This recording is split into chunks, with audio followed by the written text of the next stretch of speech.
My trusted pal, somebody that has really been an amazing support to me and this show and to many, many Americans, is back with us, the great Clay Clark. Thank you for joining me, sir.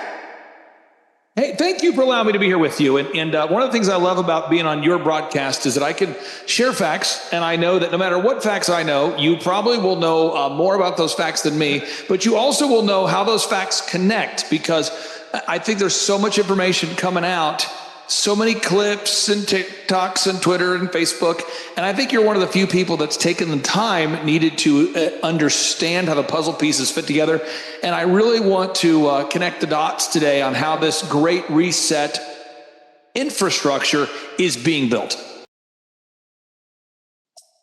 Okay, here we go. So my first clip here, and again, I'm going to share a variety of clips here. I'm trying to, so the theme though is, how do the puzzle pieces of the Great Reset fit together? Or you might look at it as, you know, if the Great Reset was a house, what are the different parts being put together to make it happen? So let me hit play here, folks. Here we go. OpenAI just chose 4 new members for their board of directors. They could not have chosen a worse cast of characters. And there seems to be a pattern here. So yesterday they released this statement with their 4 new board members. First, we have Sue, the former CEO of the Bill and Melinda Gates Foundation, also a board member of Pfizer. She's also a member of the President's Council of Advisors on Science and Technology. But for some reason, when the White House wanted to write her bio, they thought that her 2 most prominent positions at Pfizer and the Bill and Melinda Gates Foundation shouldn't be on this page. I wonder why. Even spicier, this one's hard to find. She's on the board of directors of this company called Resilience, which strangely also has the CEO of In-Q-Tel on it. In-Q-Tel is the investment company for the CIA. There are actually a number of people on this board of directors that have links to the CIA other than this dude. And this company I'm talking about, Resilience, is the company that manufactured all of the mRNA for the thing that Moderna gave to everyone. Kind of weird. Next up is Nicole Seligman. Nicole's famous for being the president of Sony Entertainment, you know, the company that had some beef with Michael Jackson that we've recently talked about. She also previously worked at Paramount. She's a lawyer, and she's represented some interesting people like Bill Clinton. And if you know the Iran-Contra scandal, she represented Oliver North in those trials. In this old article from the Washington Post, they talk about how, by all accounts, Seligman has won the trust and confidence of both President and Hillary Rodham Clinton. The First Lady thinks the world of her, says Mrs. Clinton's press secretary. Man, that's some high praise from a really great person. What a good endorsement. For those of you keeping track of how many Zionists are on the board of OpenAI, she's also Jewish. I believe that brings the total to 3 out of 7. Not totally sure if there's more or not. Because, you know, I can't think of anything better for Israel's public image than to have the AI that's giving everyone answers to their questions about the world, answers that are pro-Israel. And then we have Fiji, who is the CEO of Instacart, but she spent a decade working at high positions at Facebook. At the top, she was the head of the Facebook app. That's in addition to the Facebook executives already on the board, like Brett Taylor, who was the CTO, and he was the chairman of old Twitter when, you know, free speech was like totally good on Twitter. And we have Adam D'Angelo, who was high school friends with Mark Zuckerberg and the CTO of Facebook. So that's 3 former Facebook executives. And last but not least, the crown jewel, Larry Summers, former U.S. Secretary of the Treasury, former chief economist at the World Bank. He was heavily involved in repealing Glass-Steagall, which is what allowed banks to gamble with all of our money in the stock market and cause the crazy bubbles and the crazy crashes that we've seen since. Okay, so Mel, virtually all conservatives, I'm sure not you or your listeners, they are embracing OpenAI. They're trying to figure out, how can we use OpenAI to help us run an effective campaign? How can we use OpenAI to help us grow our business? How can we use OpenAI for everything? And now OpenAI has announced these 4 new board members. What's your take on what we just watched? Now, I'm going to go to this next clip here. This is a clip that features Peter Thiel. Peter Thiel's been making the rounds here. He was on the Joe Rogan broadcast, and I blame you, Mel, for making me watch this Joe Rogan broadcast with Peter Thiel. I had not watched it before you told me about it. Here we go. The core tech narrative is completely flipped to AI. And then there's something about AI that's, very centralized. I had this one-liner years ago where it was, if we say that crypto is libertarian, can we also say that AI is communist, or something like this, where the natural structure for an AI company looks like it's a big company, and then somehow the AI stuff feels like it's going to be dominated by the big tech companies in the San Francisco Bay Area. If you think about it, AI is actually the fastest path to communism. So, if implemented correctly, AI could actually theoretically solve for abundance. Like, we could totally get to a situation where nobody has to work, everybody is provided for with a comfortable state of being, comfortable living. AI could automate all the farming, weed out... Okay, time out, folks. You might say, who is that? That's Grimes. That's the woman that Elon Musk chose to co-produce three children with. So that's the mother of three Elon Musk children. Her name is Grimes. In this picture here to the left, this is Grimes at the 2018 Met Gala, where she's wearing a crown made out of Vanta Black. That's the color. Vanta Black is a color patented by Surrey Nanosystems. Surrey Nanosystems is known for making carbon nanotubes, which can be used to deliver pathogens via syringe. What? And that's Elon Musk right there, who's wearing a jacket. On the back of it, it says New World Order. That's Grimes and Elon Musk and Grimes. And Peter Thiel has now worked his way into a key influencer position in the Republican Party, or a leader of the Republican Party, or I don't even know what you'd call it. And Elon Musk is now vying for a cabinet position on the Trump administration.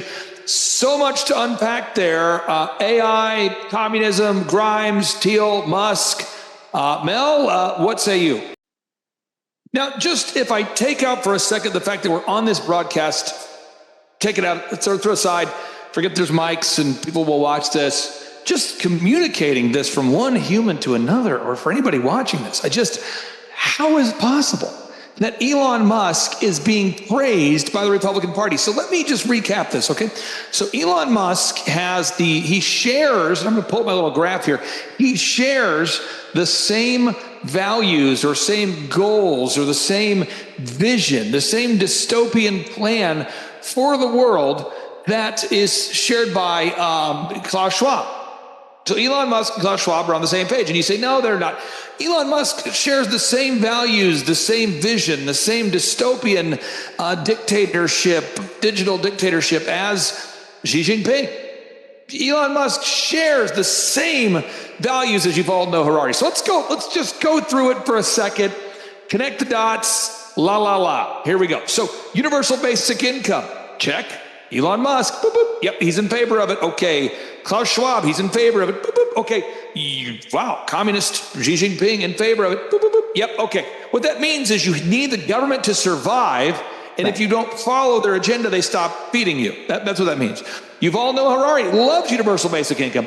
So on the first round, all four of them agree on the exact same things. I'll go ahead and take mRNA for 5,000, Alex. Okay, here we go. Elon Musk, mRNA, is he in favor of it? Yes, he is. Boop, boop. Klaus Schwab, is he in favor of it? Yes. Boop, boop. Xi Jinping, is he in favor of mRNA technology under your skin? Yes. Boop, boop. Yuval Noah Harari, is he in favor of mRNA under the skin? Yes, he is. All four have the same worldview. Carbon footprint tracking. Is Elon Musk in favor of it? Yes. Elon Musk is literally talking about reducing your carbon footprint. My kids go to a Christian school called Metro Christian. I hope they watch this video. And they are teaching the kids about how to reduce their carbon footprint by not getting married, by not having kids. Are you kidding me? Did they change the name to Metrosexual Christian? No, it's Metro Christian. They're teaching that as fact. Klaus Schwab, he's a big fan of the carbon footprint tracking.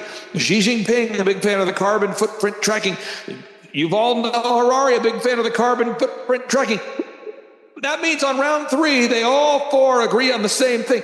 Connecting your brain to the internet. Put a chip in your head. What am I saying? That's Elon Musk. That's Neuralink. It's funded by Peter Thiel. BlackRock's Neurotech, funded by Peter Thiel. Klaus Schwab, put a chip in your head. Yes, that's what he's a fan of. Xi Jinping, put a chip in your head. Yes, he wants to literally use brain control weapons to silence opposition. That Xi Jinping. And Yuval Noah Harari wants to connect brains to computers. So why do Elon Musk, Klaus Schwab, Xi Jinping, and Yuval Noah Harari all agree? Because they all share the same satanic, dystopian, godless, globalist, digital dictatorship vision. And now, Peter Thiel, the same Peter Thiel who started a company called Palantir, whose only viable client for multiple years was the CIA. The same Peter Thiel who's funding Neuralink, Elon Musk's Neuralink, put a chip in your head, BlackRock's Neurotech. The same Peter Thiel who's openly discussed investing in mRNA technology, the same Peter Thiel who's a big fan of transhumanism, the same Peter Thiel who's introducing this surveillance technology. I mean, these people are working their way into and on top of the Republican Party. I'm going to just take a deep breath. Mel, what are your thoughts? The Republican Party is just excited about these people. I cannot understand it. Let me hit play. Here we go, folks. Corruption, thereby bringing us to as close as possible to genuine equality. So basically, everything that everybody loves about communism, but without the collective farm. Because let's be real, enforced farming is really not a vibe. I think we do have an opportunity as we rewrite the social contract to think about how we can get towards a more equal world. We'll never get all the way there, of course, and human flaws run deep. But I think we're going to have an opportunity to push the reset button and think about the world we want. And I think universal basic income is one part of that. As work is changing, is a universal basic income really a solution to this problem? I think ultimately we will have to have some kind of universal basic income. And I think some kind of a universal basic income is going to be necessary. If you think about it, AI is actually the fastest path to communism. So, if implemented correctly... You might say, Clay, why are you making us watch this twice? I guarantee you, if you've seen it twice here, there's a high probability this is the only 2 times you've ever seen it. AI could actually theoretically solve for abundance. And this is no longer science fiction. Increasingly, if you apply to a bank to get a loan, if you apply to some company to get a job, increasingly it's an AI that decides whether to give you the loan, whether to give you the job or not. If we do have something that completely eliminates factory workers, completely eliminates truck drivers, delivery drivers, things along those lines, that creates this massive vacuum in our society. So I think there's things that we're going to do that are good to do but not sufficient. So I think at some point we will do something like a UBI or some other kind of very long-term unemployment insurance, something, but we'll have some way of giving people, redistributing money in society as a cushion for people as people figure out the new jobs. I'm not a believer at all that there won't be lots of new jobs. I think human creativity, desire for status, wanting different ways to compete, invent new things, feel part of a community, feel valued, that's not going to go anywhere. People have worried about that forever. What happens is we get better tools and we just invent new things and more amazing things to do. And there's a big universe out there. And I think, I mean that literally. Just observation, I happen to observe things. Every time that Sam Altman talks, what I hear a lot of is, that's what I hear. And then when I hear Elon Musk talk, and maybe I'm hearing things, folks. When I hear Elon Musk talk, I hear a lot of AI, universal basic income. It's like their brains are grinding. When I hear Peter Thiel talk, Peter Thiel, I mean, you made me watch that interview with him on Joe Rogan, and it's just, Peter, can you tell us about your thoughts on global warming? And I don't know what that sound is. I'm not really sure. But these three, they all sound the same way, and they share the same worldviews, and it seems to be a digital dictatorship controlled by a nefarious AI. I want to get your reaction to that. I hope people understand this. Basically, AI is a program written by a bunch of woke, tyrannical people, and they've written an AI piece of code that's going to tell conservatives and Christians and people of faith and Jews and no. It's going to tell you no. If you want individual liberties, it's going to be no. You want to get a bank loan? No. You want to, no. You want to leave your 15-minute? No. You can't. No. Zip it. Talking to OpenAI is going to be like that scene from Austin Powers where zip it.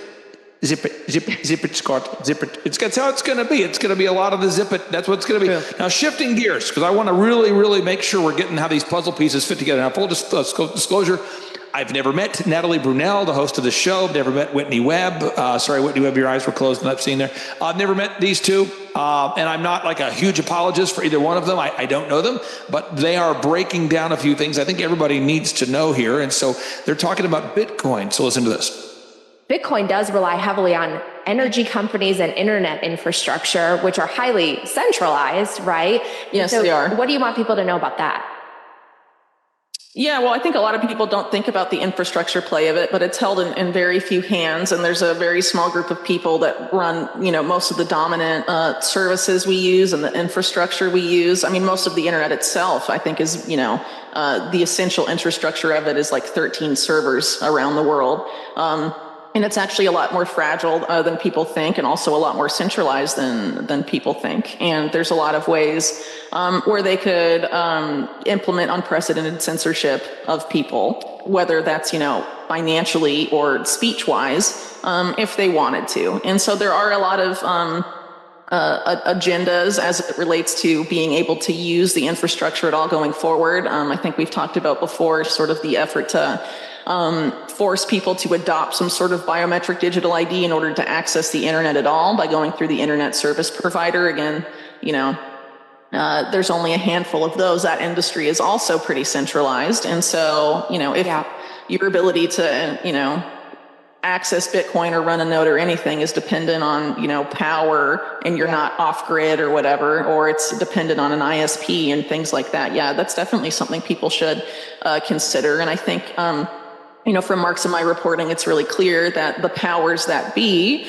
that are interested in, financially surveilling us to the greatest extent possible, and basically surveilling us, period, to the greatest extent possible, have been thinking about these things for a very long time. And as it relates to Bitcoin, I mean, they've been thinking about it for well over 10 years, and they've put a lot of money into how they're going to make it work for them. And so we need to, again, direct resources to how we're going to make it work for the people, if we're going to make it work for the people. Crypto people aren't just in it to make a buck. They're in it to change the world forever. These are not shallow people. These are people who can answer every single question except who was Satoshi, which they don't answer. Someone should answer that. Nope. I think we know. Anyway, in fact, I have a friend who's probably sitting here who told me he did know, but I don't believe it. And I don't care if it was the CIA. It doesn't matter. The idea is still a great idea. Obviously, it was the CIA. I think we all know that. It's like Signal. They got there first. It's a honey trap. Okay, whoa. All right, so Bitcoin, people think Bitcoin, wow, it's such a liberating thing, a liberating technology. If we get on the Bitcoin, if we introduce AI, hopefully I'm explaining how this all fits together. If we introduce AI, that will liberate us. That's the mindset among most conservatives have right now. If we introduce AI, that will liberate us. That will help America's economy become competitive. That's idea number one. We've talked about that. I beat that dead horse. Second is now what we need is a new form of currency, one that could never be hacked, one that we could never possibly be shut out of, one that could never possibly be compromised. I know, let's introduce a currency system that can be shut off by 13 access points. What? Yeah, your entire ability to buy or sell can be shut off by simply implementing a requirement that you scanned your retina to get on the internet, or that you have a digital ID to utilize the internet. All of a sudden, just one piece of legislation turns all of your ability to access your money off. I can't think of a worse idea than Bitcoin, but yet there were conservative parties eating it up. Maybe you disagree. We've never talked about this offline. I'm setting myself up for a big fail. Mel, what's your thoughts? It blows my mind, folks. And again, I just try to give you a variety of voices so that you can research on your own, folks. So here we go. Let's continue on the Bitcoin rabbit trail. You have this balance of power between the people and the bankers. And now what is happening under the guise of COVID-19 is the bankers have decided they no longer want to share power with the electorate, with the people's representatives. And whether through FASB 56 or levering the governments up so they're deeply in debt and dependent on the central banks have decided essentially to take over. And the ultimate sort of completion of this will be when they introduce digital currencies controlled and operated by the central bank. Why is that important? Because they won't be currencies, Del. they will be a financial control system. To implement that system, they need the vaccine passports. And the goal of the vaccine passports have nothing to do with health. They have to do with implementing a new digital financial transaction system, which is in essence complete control. So I call it a slavery system. Dr. Naomi Wolf said, vaccine passports are the end of human liberty in the West, and she's absolutely right. So when you say digital currencies, at many of these events I've been speaking at, many of my friends are, big on Bitcoin or Ethereum, saying this is our way forward. This is how we set ourselves free. This is how we break free of those power mongers running the world. And it sounds like you're saying, no, that's exactly how they finish the death blow. This is not what the central bankers are planning. And I sent your staff a 56-second of the video of the Bank of International Settlements General Manager Carstens explaining exactly what it meant. Okay, we've got Can you play it? Yeah, let's play it. Let's get this in. Okay. Our analysis on CBDC, in particular for the use of the general use, we tend to establish the equivalence with cash. And there is a huge difference there. For example, in cash, we don't know, for example, who's using a $100 bill today. We don't know who is using a 1,000 peso bill today. A key difference with the CBDC. So you might have missed what happened Wednesday afternoon at the Fed, but they started their CBDC, central bank digital currency. I think maybe we should start having the conversation, because this is coming. Maybe we should start having the conversation of, just looks like the mark of the beast. I mean, doesn't it? But surely it's not. Surely it's not. Of course not. Not from the U.S. government. No. They never do anything underhanded or evil. Never. Especially when Democrats are in control. Amen. FTX blew up in spectacular fashion. It looks like fraud. But in the wake of that, rather than thinking through, why did regulators let this happen? There's a new effort underway to regulate every single financial transaction that occurs in this country through something called the Central Bank Digital Currency, CBDC. If that happens, we're done. Okay, problem solution. That's what they do. That is what they do. Some people want to look it up, the Hegelian dialectic. Some people don't want to look it up. That's okay. Problem solution. Someone says, what's that word? Hegelian dialectic. Someone says, what does that mean? Two wings of the same bird. I want to get your thoughts on this idea, because it really seems that we are headed into the introduction of a central bank digital currency. And one way to get the libertarians and the conservatives on board with it is to call it Bitcoin. That's my take. I want to get your thoughts. Oh, now, Mel, you're just being negative. Let me continue with the positive, lighthearted facts. Here we go. Surprised, Eddie? If I woke up tomorrow with my head sewn to the carpet, I wouldn't be more surprised than I am right now. By the facts related to the Great Reset at TimeToFreeAmerica.com. Now, when you go to TimeToFreeAmerica.com, we load up all these facts, and I share this because, Mel, you do a great job of it. I think I do a great job of it as well. And when I'm saying great job, we're just putting all the facts in one place so you can go down these rabbit trails yourself. And what I have found is that it's hard to see the different pieces, how they fit together as a puzzle. And so I'm trying to show you visually, there's a lot of puzzle pieces here, but I want to break it into just the big three today, okay? So again, there's going to be this big push right now to somehow introduce this subversion of the way that you and I conduct business, the way that you and I pay for things. They're going to try to introduce this sort of collapse of the dollar and this introduction of this digital payment system. You might call it a central bank digital currency. You might call it FedNow. You might call it CBDCs. You might call it Executive Order 14067. You might call it Bitcoin. That's what you're going to you're going to see that. The next is you're going to see the Republican Party be swallowed up like Jonah in the Bible. You're going to see it's going to be swallowed up by the transhumanists and the Peter Thiels and the Elon Musks. You're going to see that.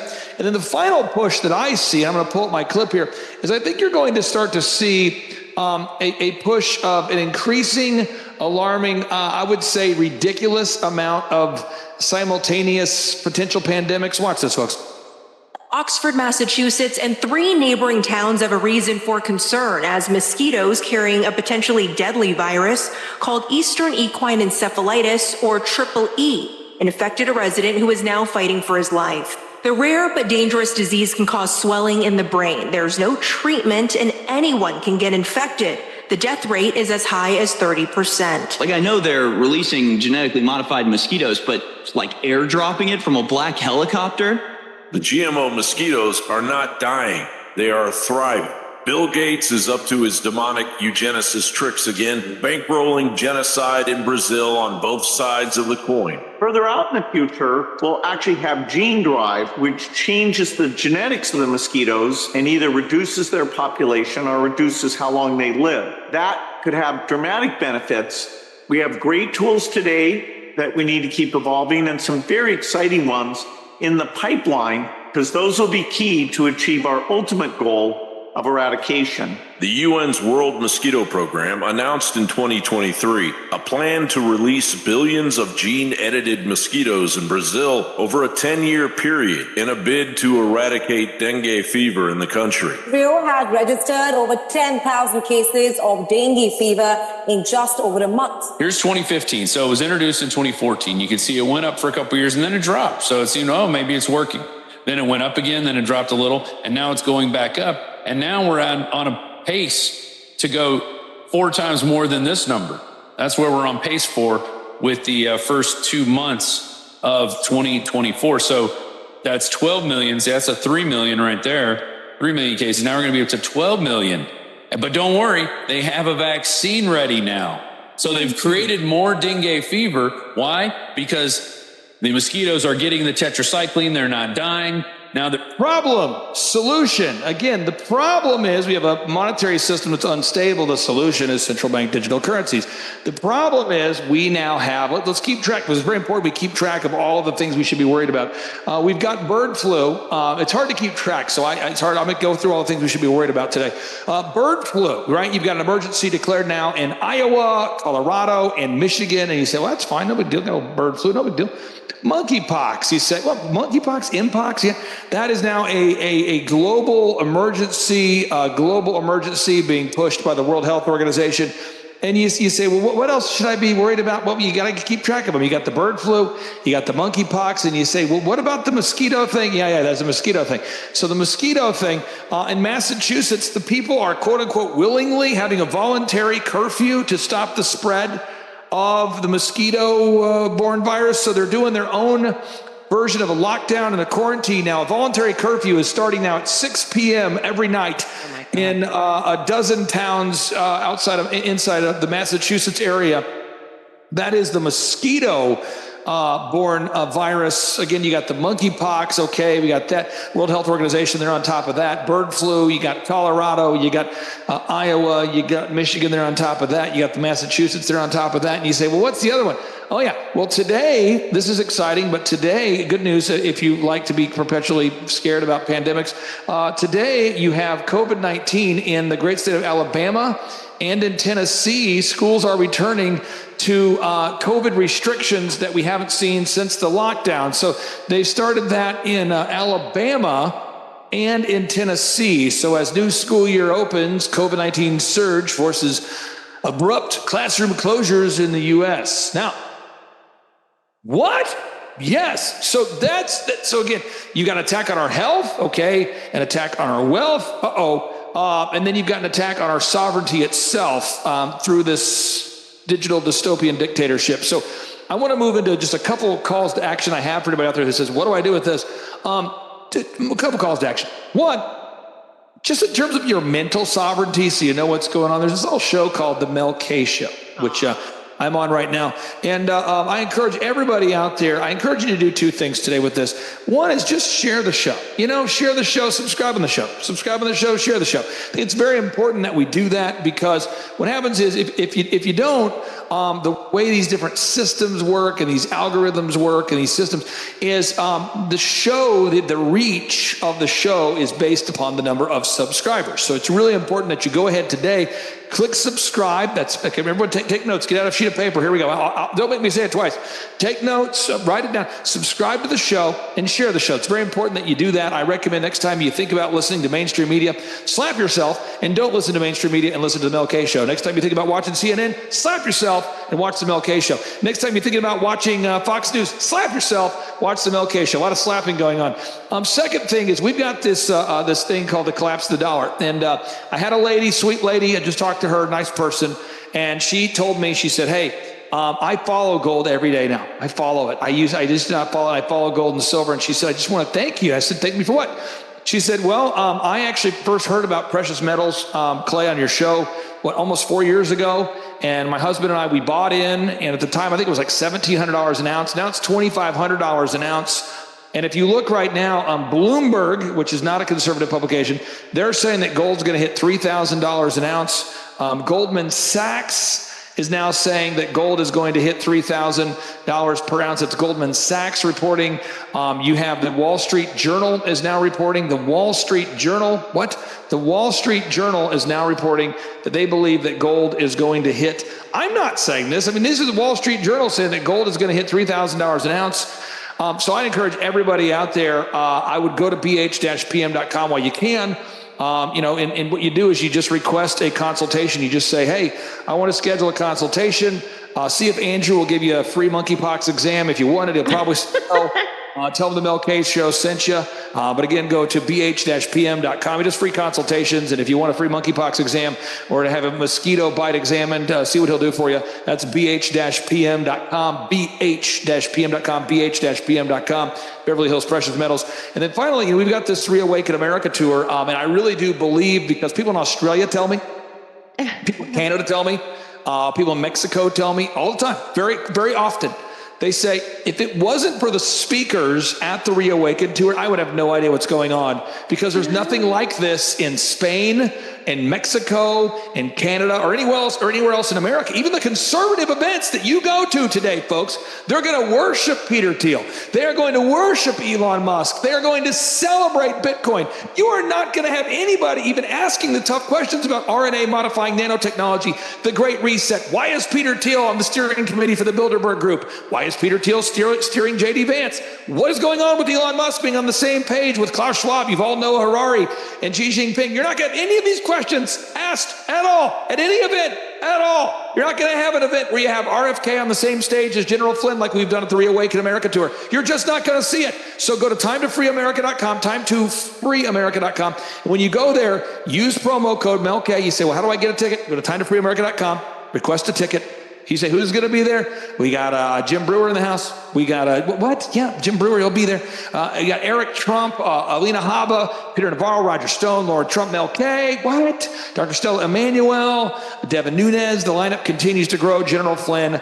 Again, you can get those tickets at timetofreeamerica.com for a little bit faster service. So I love the people that love faster service. I love you. You are my people. You want faster service. You can text my phone number, 918-851-0102, 918-851-0102. And if you use promo code MELK, 3 great things happen. 1, you have a chance to win a backstage pass to the Reawaken America Tour, the final one. 2, you can save money on your VIP tickets if that's what you're looking for. And 3, you can be supporting the Mel K program. So, Mel, it's a lot of info. I don't want to land the plane by crashing into the side of the mountain. Am I missing something? There's just so much to cover. And I'm just trying to expose all this. And I know you're one of the few shows where I can do that.